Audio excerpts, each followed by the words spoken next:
He's the protege of future UFC Hall of Famer Alex the Great Volkanovski. But will he be great? Will he be great?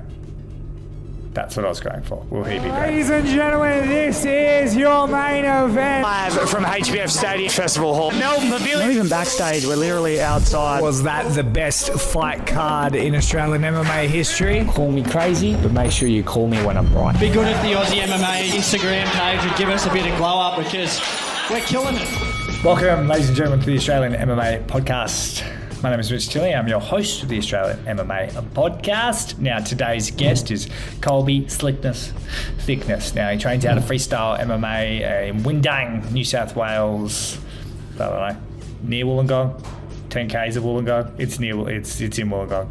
And look, Colby Thicknesse has been highly touted for a very long time. Started martial arts at 6 years old. Very sort of parallel sort of East Coast story to the West Coast story that is Cody Haddon, if you're familiar with him, who's now in the UFC. Colby Thicknesse has been sort of touted to be a UFC fighter for at least the last decade, ever since he was like a child. Everyone is very, very high on him. He's had some ups and downs, trains under the great Joe Lopez, and as mentioned earlier, probably the longest reigning sort of training partner of Alex the Great Volkanovski, of course, former UFC featherweight champion. Colby Thicknesse even joined them on Tough, on The Ultimate Fighter, along with Craig Jones, who will be mentioned in this podcast as well. Colby Thicknesse is now the Hex bantamweight champion after he's gotten through a few injuries, some concussion sort of scares and whatnot. He's a young guy. He's just turned 25. He's 6-0, looking to go 7-0 against Marvin Malunas. Now, the reason why I'm not as high on his opponent's name is because as of recent times, this last couple of months, he has fought some guys that are, look, well beneath him. I think Colby's going to be an absolute star, and some of us are a little perplexed as to why he is fighting some of the caliber of fighters, and he offers his experience and his reasoning behind that, and I'd have to say, but he makes a good point. The guy is set for big things, and if it can all sort of work out, then Colby could be quite special. But, November 23rd, he's got to put on a pretty tough display and defend his Hex Bantamweight Championship, a title once held by Cody Haddon. We talked to him about everything, like we said, how he started, how he's still sort of balancing training as a professional fighter, full-time professional fighter, his experience with Volkanovski and sort of what's next for him. Of course, the great Craig Jones, probably the greatest Australian jiu-jitsu practitioner and absolute superstar character, is off teaching seminars in the bloody war zones. So we get sort of Colby's sort of thoughts on all of that. Look, it's a very funny interview, but it's also, there's some good moments where we get to see inside the mind of Colby Thicknesse. So let's hear from our good friends at Vex, and on the other side, Colby Thicknesse. PRP Global and Vex have joined forces, so keep an eye out. Launching mid-November, they've got a new Vex website and new MMA fightwear range releasing shortly. Vex, designed for combat and worn by the best in Australia. Ladies and gentlemen, joining me on the show, Colby Thicknesse. Mate, welcome. Thank you very much for having me on, Mitch. Now, it's been a hot topic as of late, but why are you putting the whooping on the Indonesian boys? Well, my Yeezys keep getting dirty, so I've got to go back and get new pairs. but mate, like in all seriousness, like and I know that you hear the whispers as well. Like, you're our number one bantamweight, especially with Cody Haddon sort of moving on and Aaron Toe kind of having his sort of chance. You're our best bantamweight to not get his opportunity yet. Why on earth are you taking these fights at Kangaroo Fight Night? Well, they're a great show, and I think if it could be sort of a really good international destination. We've had some amazing fighters on there and whatnot, but why are you taking these fights against these guys that are well below par in terms of you? I think it's just because due to how everything's been playing out this year is that after I fought Barney, we are going to try and tee up the Cody fight for the July card. And then obviously that wasn't going to come to fruition with him signing to the Contender Series, which is sort of, we had an idea that might have happened because he was very close Same thing as you said with Aaron Tao, he got his shot as well. So it was more that I just need to get the activity up because I've had a pretty rough run, as most people know, with my injuries and everything like that. So if I haven't had these 2 fights in between, this would only be my 2nd fight this year. But now I'm closing into a fight number 4.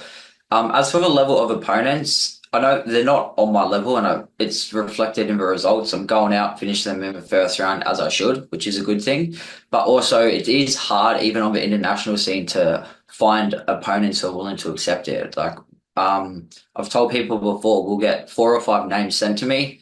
We'll list them 1 to 5, and I just wait to hear back. And it's probably not until we get down to the number 8 or 9th opponents sent to me where we actually start getting yeses and that. So I think for this camp, it wasn't until around the 2-week out mark where I actually sort of got a proper opponent locked in, because it's just hard, I think, with the scene in Chengdu. It's big over there, but you get these Russians or Chinese and that, they're not really sort of willing to take the risk and put their, say, like 10-1 record. Even a guy who I was meant to, or I got offered, he said no to me, and now they offered him to case him. And this morning I asked him, I was like, oh, did you get a fight with a 10-1 Chinese dude? And he's like, no, he said no. So now it's going to look like Casey's getting the same problem where people just don't necessarily want to fight.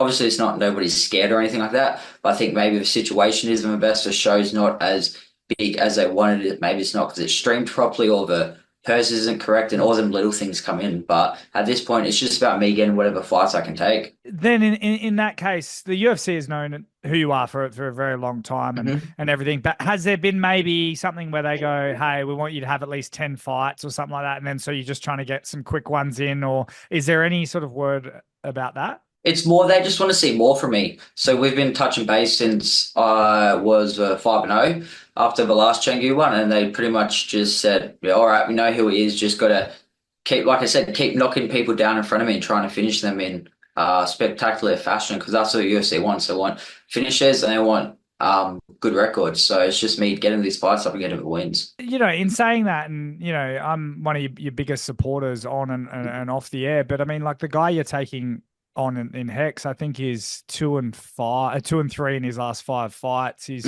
not that quality. Surely the UFC like sees that, and then do you weigh that up and go, well, is this even worthwhile, or do the pros outweigh the cons?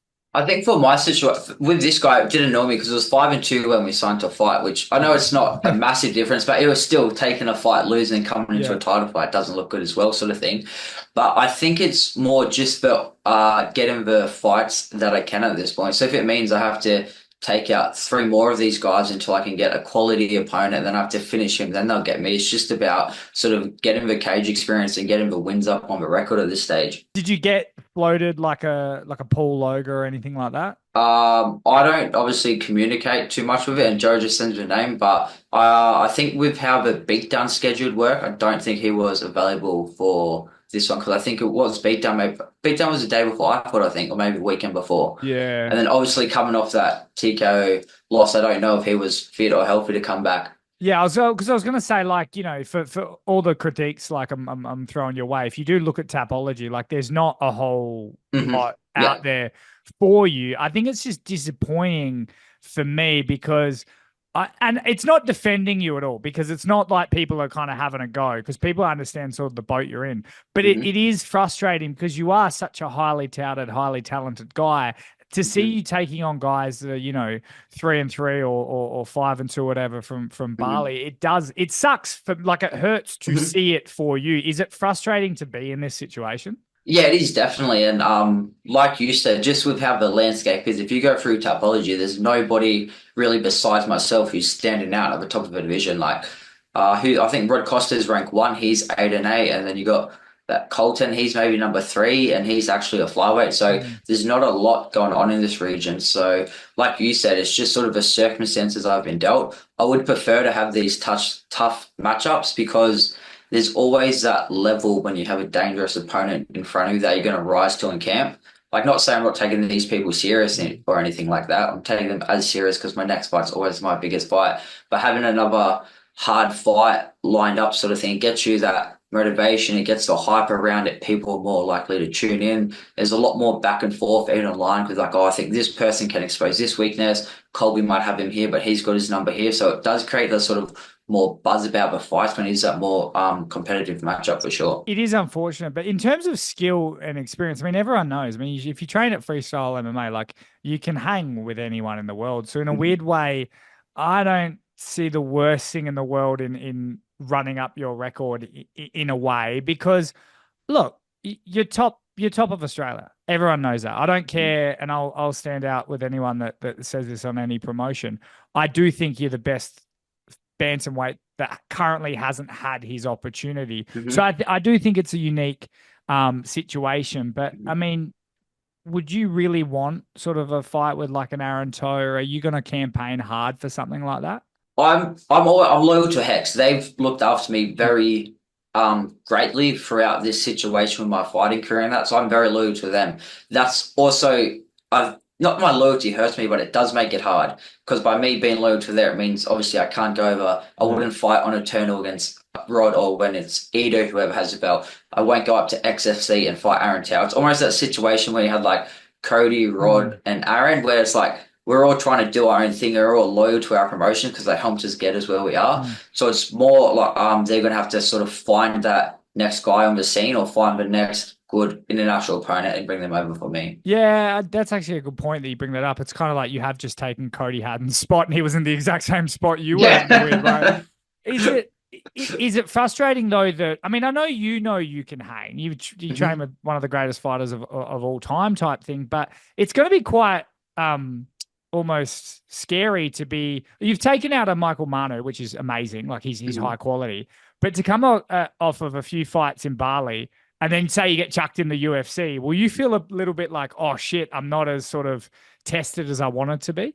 No, I think just for day-to-day preparation we do in our training camp, like everybody's seen the footage and everything. Like I know we get good guys coming in. I know the level I'm at. I get I get told the level I'm at. Like I know where I sit. I know that I can go in there and contend with some of the best guys in the world. So it's just more about keep doing what I can do until I get the opportunity. If this means I just have to keep racking up first round finishes against people they put in front of me, I'm just going to have to keep doing that. I'm hearing sort of rumblings and people are throwing around rumors that you might kind of be very close to being signed for that Sydney card. Is that just hot air type thing, or do you still have plenty of work to do, or have you heard anything?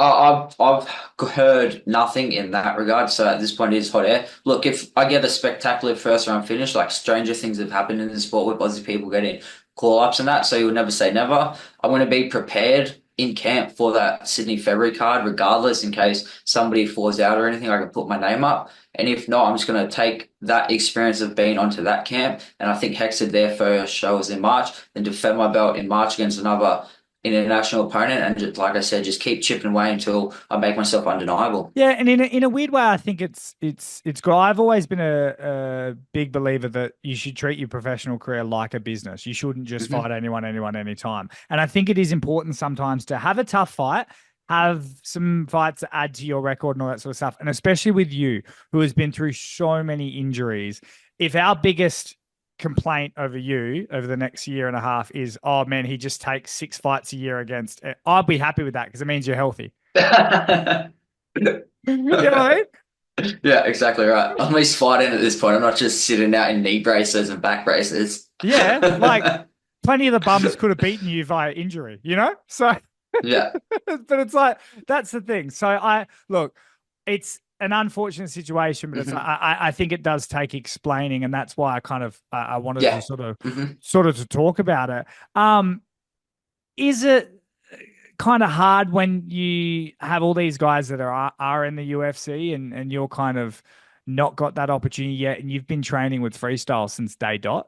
Honestly, not really. Like I'm very good at looking at big picture, as well as I'm very good at zooming out and zooming in. So long term, I know I'm going to get to the UFC, and now it's more about me doing whatever I can in my power to put myself in the best position for when these opportunity arises. Like I was very, aware of the fact that I knew last year Contender 3 probably wasn't going to happen just because there was guys in front of me. You had Aaron and Cody, they were both above me in the rankings, both had belts, more finishers, plus more fights. So they were going to obviously always get the shot in front of me. Whereas this year, I'm now starting, well, after this, I'll be starting next year at the top. So now it's in my head, it's my turn to make my run for it. Do you ever get, I mean, because you got a close relationship with Volk, is that, do you think that's almost like, when you've got like the father coaches the son and he's almost harder on him? Is it a little bit like that at times? I think so, and definitely with Joe as well. I think because even in my fighting ability doesn't, I'll be the first to say, and everybody who trains me knows, it doesn't necessarily reflect my level in the gym. So it's still something I'm battling, is trying to get what I can do inside of the gym into the cage. So even for me, is getting these fights, is getting that experience, that ring time. So even I'm reframing that as like it's a positive. So I'm getting more comfortable and I'm getting the time. Even getting that overseas experience twice now, getting the main event, having all that pressure and you perform in front of people who've flown across the world to come see you fight. So I'm just taking all the positives out of everything that I can. And one of the sort of biggest critiques of you at the next level, I guess, is you tend to take a bit of damage at times. Obviously, you've had your bouts with concussions and stuff. How do you go about that? Is that recovery? Is that change up your fight style? And is that even an issue that you guys sort of touch on? Okay, yeah. Well, with the head knock side of things, Joe's very good. So we spar hard on a Saturday, but hard's in quotation because it's not like if you Google hard sparring, it's not that. It's very safe, controlled and stuff like that. As for with the actual fights, it's more just about, I'm a notorious slow starter, takes me around to warm up. It's more about getting my first round out of the back, out of the way, coming in fresh on. And then same thing in the gym, like it's very rare I'll get caught super clean or stuff like that. So it's just about me translating what I can do in the gym into the cage, and I think that problem is going to take care of itself pretty quickly. And in terms of injuries, I mean, I talked to Cody Haddon about this. It was almost like when you start so young, it's like you know how to fight. If anything, take a step back and just get to the fight.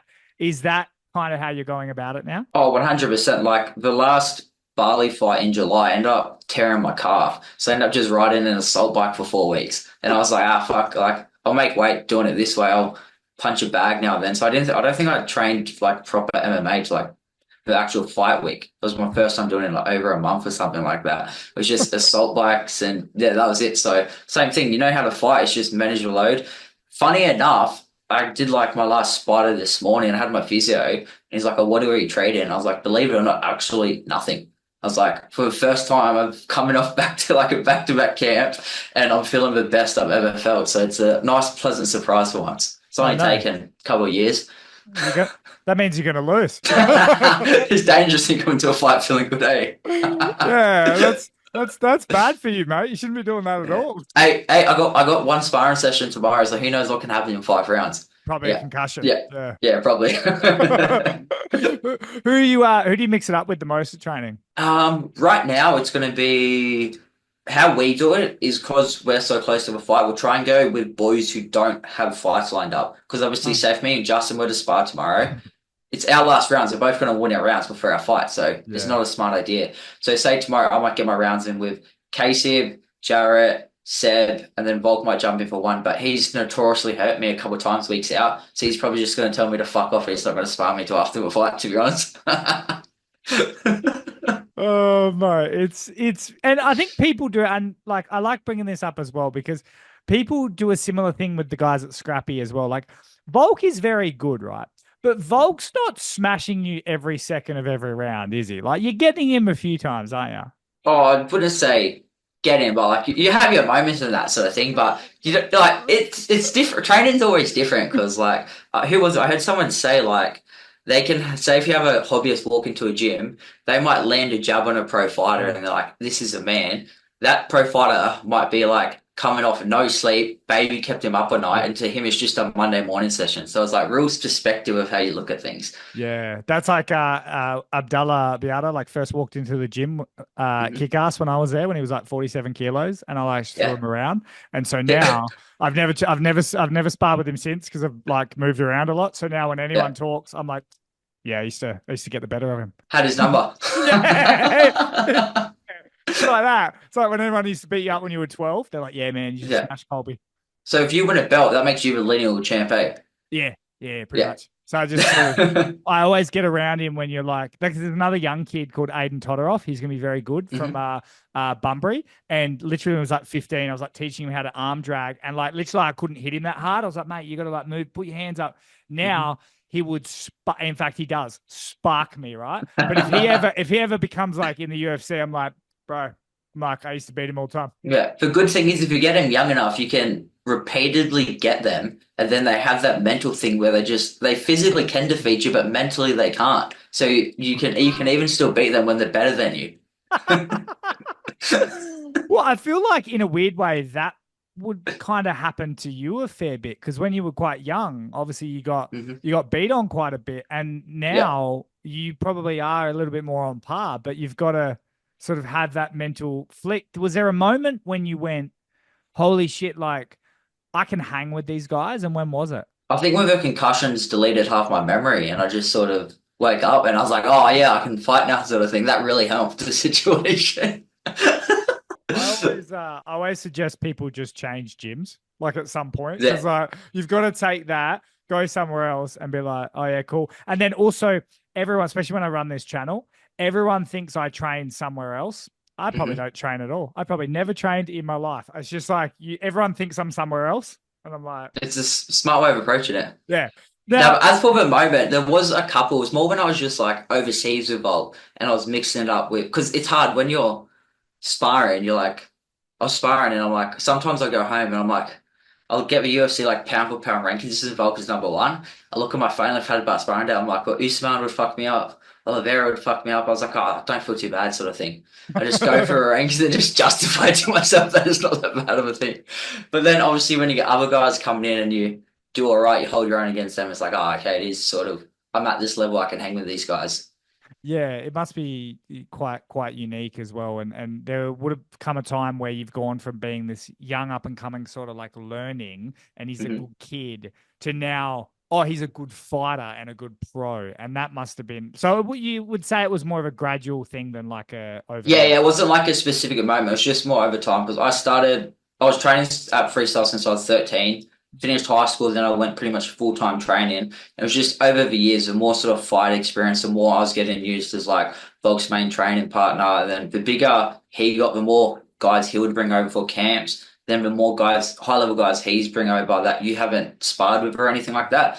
You're just sparring with these, not randoms, but the high-level people he brings over, and you're holding your own against them. And that's like, all right, it's reassuring. Like, I'm keeping up with this room of killers. Like, I'm not the oddball out who's like that easy restaurant or anything like that.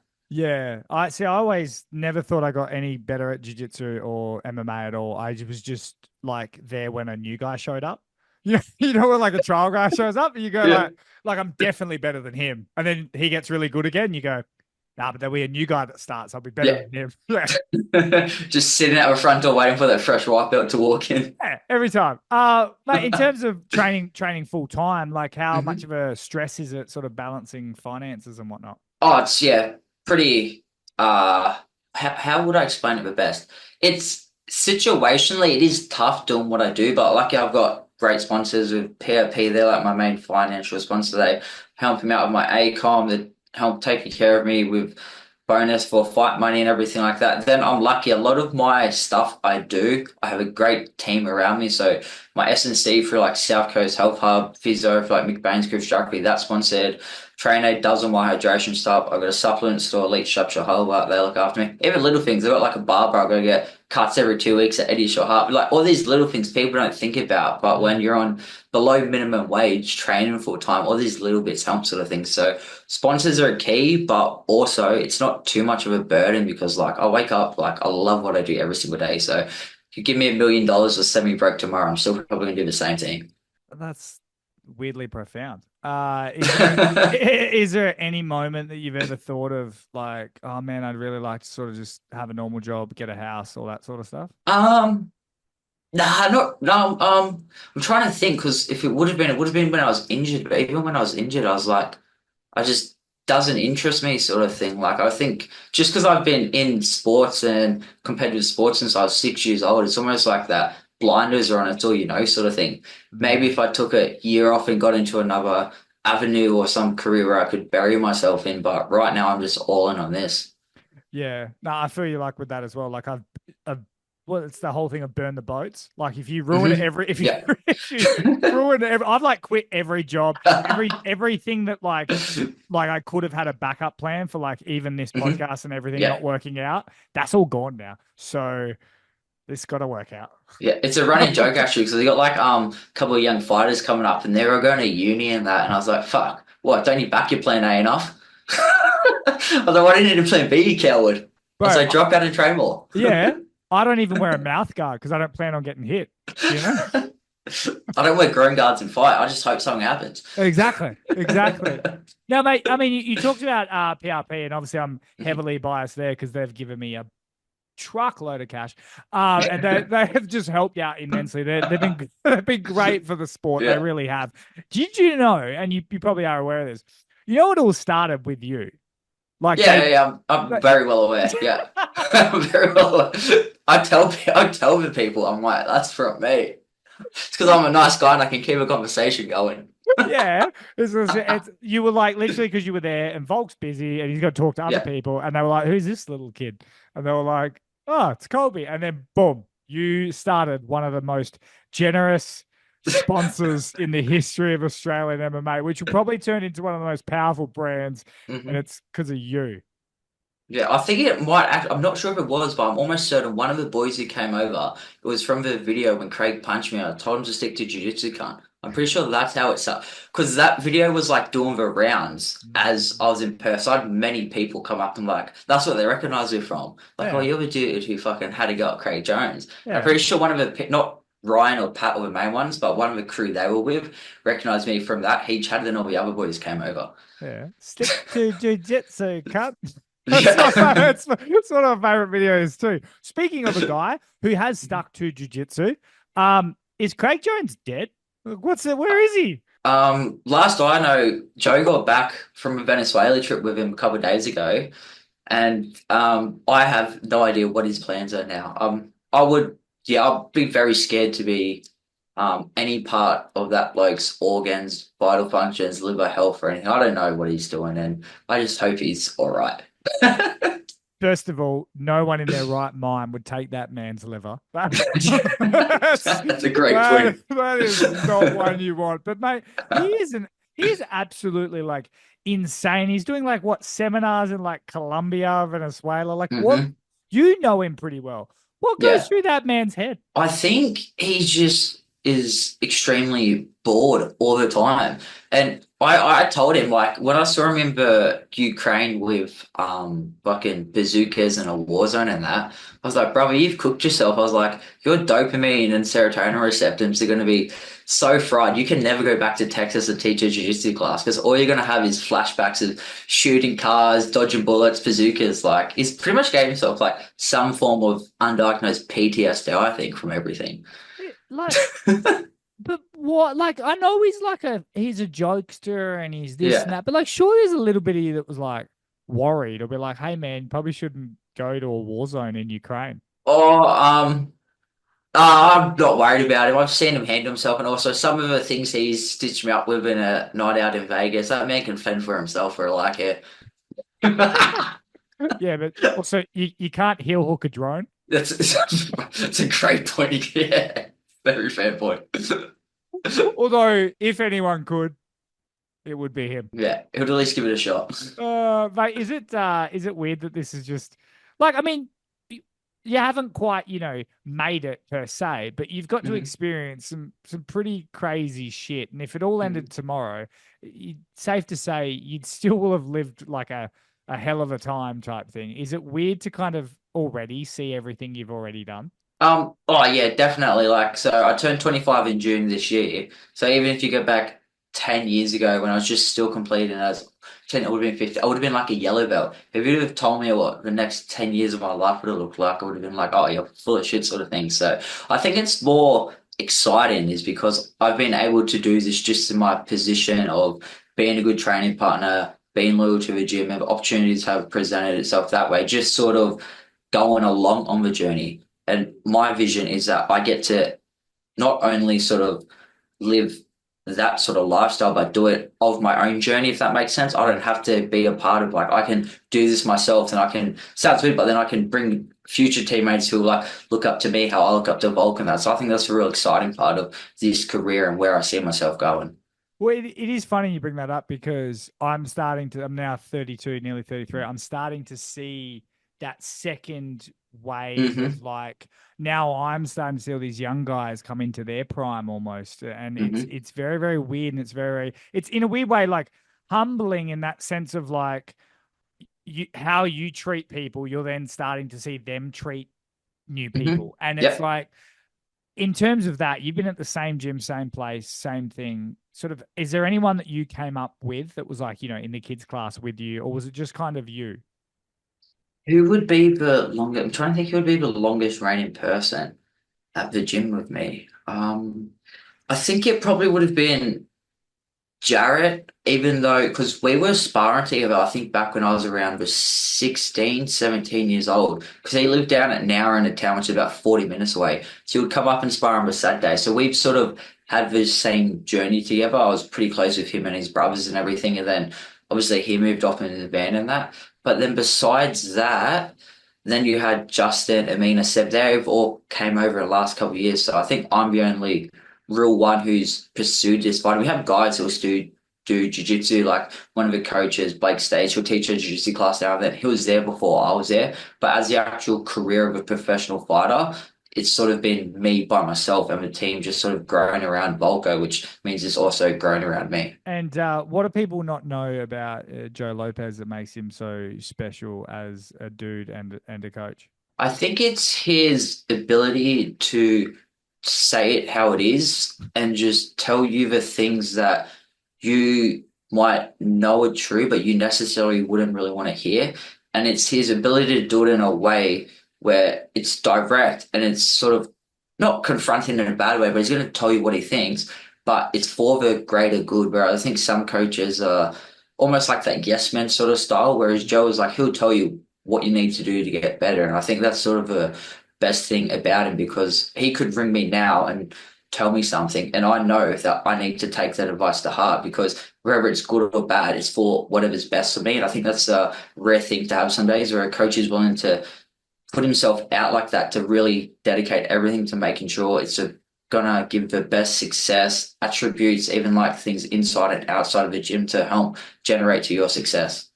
And has your family ever been like, man, you've been wanting to do this since you were 6, like, we're a little bit worried, we want you to get a real job? Or has that ever sort of been talked about? No, my fam's super chilled, eh? Like, yeah, no, I'm very blessed and lucky to be in this situation. Like, I've got that family type where if I quit everything, I went and worked at fucking Audi's scanning bag for the next 40 years. But I'd wake up each day and like, yeah, I'm happy with what I'm doing. Like, all right, sweet, just do you sort of thing. So I'm very lucky in that sense. I've got a very good, not only my family, but my friends. Like, I've got a very good day one network of support who just want to see me do the best in whatever avenue I'm doing. And as long as I'm happy, giving my best, they're going to support me 100% wholeheartedly. And a couple more questions before I let you go. How much do you think of Emrehan Hekimoglu? Bro, he's deleted his Instagram. Do you know that? Yeah, what happened to him? I don't know. Well, MMA math says whatever Manu did, I would have done much worse to him. But I don't know. I think that's what I said from the start. Like, his gimmick was like always a gimmick sort of thing. As soon as I found out he like had to fake his fights, I'm like, oh, fair play to him. Like, he's come over to like another country. He's like, I probably have to make a big deal and try and get this gimmick and show to get my cracks. So I think he just played a character, but obviously, if you can't back it up with your actions, your character dies pretty quick. Yeah, I liked that. I feel like it came at the right time. Like, it came as like, because I've been doing this, like, I've been around the sport for a long time, but I've been doing this for 18 months, 2 years now. And it came at this like time where it was like, I got to amplify it. I got to ride that wave. And it's like, he was a necessary hero. Oh, 100%. I just wish we got a press conference with me and him. Oh. That would have been fucking fantastically fun. Are you going to be, is there going to be a press conference? Like, are you going to be at Yeah. it? Do you know the Hex one? Yeah. Yeah. So they got the Hex press conference, and they've also got like a panel thing or something. Got to do a couple hours before for Channel 7, which I don't know what it is, but that sounds cool. Yeah, that's cool as shit. Now, I don't know much about your opponent because Mhm. of the many reasons I started at the start of this interview. But in terms of the fight going in, I mean, you are the man, and unfortunately, there's almost double the pressure on you because not only do you have to win, you have to win quickly. You have to put him away quite violently, which works in your favor.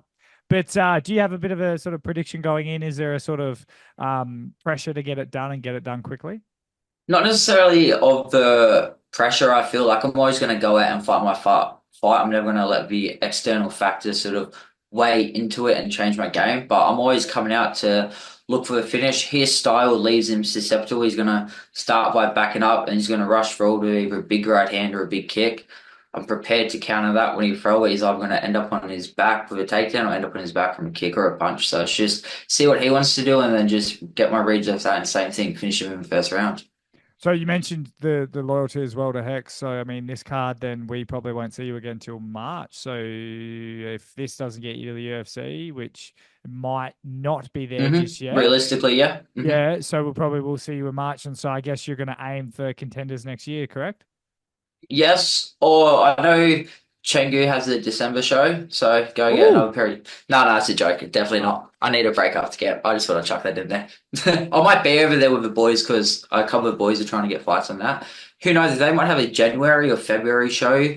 If they have that, and then Hex is like the last 2 weekends in March, I know that my body can cope with a 3.5, 4 week turnaround. So if that plays out, I'll be more than happy to do that. But if not, yeah, it'll definitely be the Hex show unless another big sort of international opportunity comes up. That's the other thing. A lot of your guys have been going to UAE Warriors. Is that ever, or do you have to have a certain passport or something? Oh, imagine being UAE. I guess I wouldn't be allowed there. They would not like me whatsoever. No. We haven't got anything offered until after my last fight. Then they started offering opponents. But we've had offers from like the one Friday night, the like PFL Bellator merger. So we've had offers from other good shows, but it's just I've just said no, and I just want to focus on getting to the UFC. Awesome. And is there not that, you'll come across this anytime soon, but we saw the great Benny Johnston pull stumps up earlier in the week, being 34 and going, that's enough for me type thing. Do you have an age or a sort of amount that you go, if I'm not there by that age, I'm done? There's two things I have. I have firstly physical age, but in the sense that I may be 30, like that 35, 36 mark towards the tail end is obviously when it happens. But if you're still performing and winning, I think you can extend that for a year or two.